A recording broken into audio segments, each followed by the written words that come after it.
Hello all. Today we will learn how to solve the linear equations. There are many methods of solving the linear equations. The first method which we will do is the method of elimination by substitution. Elimination means we have to eliminate one of the equations, and then after eliminating that equation we have to substitute in another equation.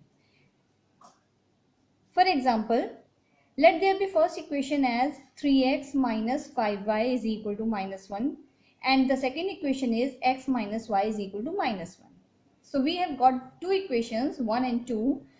From the second equation we will get the value of one variable and we will substitute it in the another equation.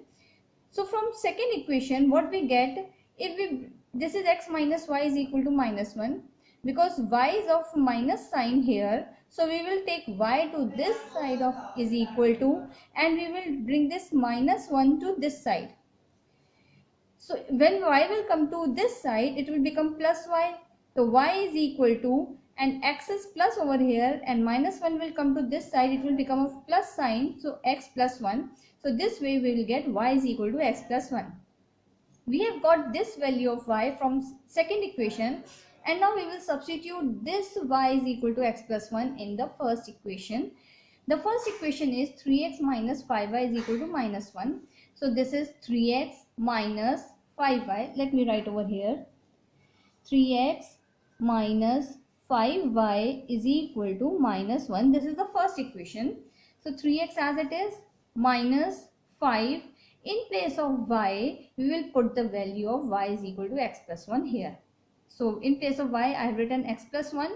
It will come in bracket is equal to minus 1 as it is.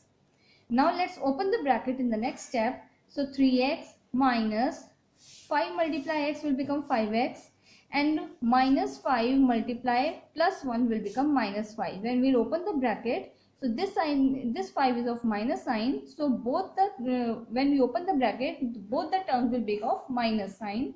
So minus 5x minus 5 is equal to minus 1. Now let us solve. 3x minus 5x will be minus 2x. Minus 5 is equal to minus 1. Now minus 5 will go to this side of is equal to. So it will be minus 2x is equal to minus 1. And when minus 5 will go to this side, it will become plus 5. So minus 1 plus 5. So it will be minus 2x is equal to minus 1 plus 5 is 4, and x is equal to 4 upon minus 2, which is equal to minus 2. Now putting this x is equal to minus 2, we will put this value of x in this equation what we got from the second equation. The value of y. Here y is equal to x plus 1. So substitute the value of x over here. X was minus 2 when we calculated. So minus 2 plus 1, which is equal to minus 1. Hence, the solution of the given equations is x is equal to minus 2 and y is equal to minus 1. This is the method of elimination by substitution. Means we have eliminated one equation and substituted the value in another equation. That's why it is called elimination by substitution. Thank you.